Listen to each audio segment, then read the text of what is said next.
আসসালামু আলাইকুম ওয়া রাহমাতুল্লাহি ওয়া বারাকাতুহু। ওয়াসসালাতু ওয়াসসালামু আলা সাইয়্যিদিল আমবিয়া ওয়াল মুরসালিন ওয়া আলা আলিহি ওয়া আসহাবিহি আজমাইন।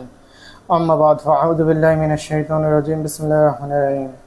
ওয়া নুনাজ্জিলু মিনাল কুরআনি মা হুয়া শিফাa'un ওয়া রাহমাতুল লিল মুমিনিনা ওয়া লা ইয়াজিদুজ জালিমিনা ইল্লা খাসারা।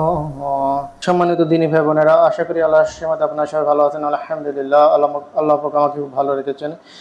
বরাবরের মধ্যে আজকে হচ্ছে জিন ও জাদু রিলেটেড ভিডিও নিয়ে আপনার সামনে হাজির হলাম। আজকে আলোচ্য বিষয় হচ্ছে রক্তে মিশে থাকা জিন। এটা কি, এর থেকে কিভাবে স্থায়ীভাবে মুক্তি পাবেন, আপনারা কিভাবে মুক্তি পাওয়ার জন্য কিভাবে চিকিৎসা করবেন, এই বিষয়ে আলোচনা করব। তো দিনে ভাই বোনেরা, আপনারা রক্তে মিশে থাকা জিনের যে ভিডিও আমলগুলো আছে এটা ইউটিউবে সার্চ দিলে পাবেন, কিন্তু এখানে আমলের কথা বলা আছে। আসলে আমি বিবেক বিবেচনা করে দেখলাম, চিন্তা ভাবনা করে দেখলাম, সাধারণ মানুষ আসলে আমল করতে পারে না, এর থেকে মুক্তিও পায় না। কারণ সাধারণ মানুষ নামাজ কালামি তো ঠিক মতো পারে না, দ্বিতীয় সহিষ্ণুভাবে কোরআন তেলাওয়াত করতে পারে না, হালাল হারাম বেঁচে চলে না। যার কারণে তাদের পক্ষে যে ইউটিউবে যে আমলগুলো দেওয়া আছে এই আমলগুলো পার করা সম্ভব নয়।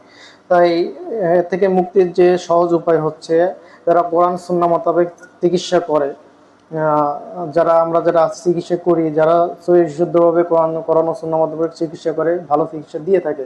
সবার কাছে যাবেন না, আমরা অনেকে ভণ্ড আছে, ভণ্ডর কাছে গিয়ে যে কোনো লাভ নেই। অনেকে তাবিজ কবজ দেয়, তাবিজ কবজ দিয়ে কিন্তু রক্তে মিশে থাকা জিন থেকে মুক্তি পাওয়া যাবে না।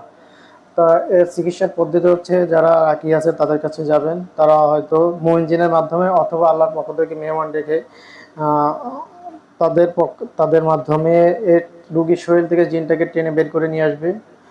বের করে নিয়ে আসে এরপর তারা হয়তো বন্দি করে দেবে অথবা জবাই দেওয়ার দরকার জবাই দেবে। তুলরাশি মানুষের উপর ভর করে তারা চিকিৎসা করতে হবে। অথবা ভর না করলে হবে, যাদের আমল আছে, রুহানি পাওয়ার আছে, তারা মেহমান দিয়ে ডেকে অথবা মুমিন জিনের মাধ্যমে রোগীর শরীর থেকে বের করে ধরে নিয়ে এসে জেলখানায় বন্দি করে দেবে অথবা জিনটাকে জবাই করে দেবে। দুটোর একটা, যে কোনো একটা করবে। জবাই করার দরকার হলে ওই পর্যায়ে যদি হয়, ওদের অতটা যদি খারাপ জিন হয়, কারণ জিন জবাই করা ভালো না, কারণ কিয়ামতের দিন অবশ্যই আল্লাহর কাছে জবাবদিহি করতে হবে। যদি বিনা অন্যায়ভাবে যদি জিনকে জবাই করা হয়, অবশ্যই জবাবদিহি করতে হবে। তাই আটকায় দেওয়া সবচেয়ে উত্তম। যদি জবাই দেওয়ার পর্যায়ে চলে যায়, ওই পর্যায়ে হয় অতটা খারাপ হয়, সেই ক্ষেত্রে জবাই দেওয়া জায়েজ আছে আশরাফুল মাখলুকাত মানুষের সুস্থতার জন্য। তো আশা করি বুঝতে পারতেন, ওইভাবে চিকিৎসা নেবেন। যারা রাগী আছে তাদের কাছ থেকে যাবেন, তার কাছে যারা কোরআন সুন্নাহ মোতাবেক চিকিৎসা করে তাদের কাছে যে হয়তো মুমিন জিনের মাধ্যমে অথবা আল্লাহর পক্ষ থেকে মেহমানের মাধ্যমে ডেকে তাদের মাধ্যমে আমরা শরীর থেকে জিনটা বের করে হয়তো আটকায় দেবে, বন্দি করে দেবে। এরপর আপনারা যা দরকার তদবির দরকার হলে তদবির দিবে, তেল পরা, পানি পরা, এগুলো ইনশাআল্লাহ তাআলা। আর যদি শরীর বন্ধ তাবিজ দরকার হয় তাদের এটা দিতে পারে। এটা যার যার ব্যক্তিগত ব্যাপার। যারা চিকিৎসা করে এক একজনের চিকিৎসা পদ্ধতি এক এক রকম।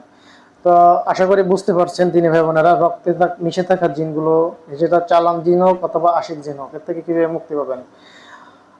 অবশ্যই ভিডিওটি লাইক এবং শেয়ার করবেন, ভালোবাসে চ্যানেলটি সাবস্ক্রাইব করবেন। আসসালামু আলাইকুম ওয়া রাহমাতুল্লাহ।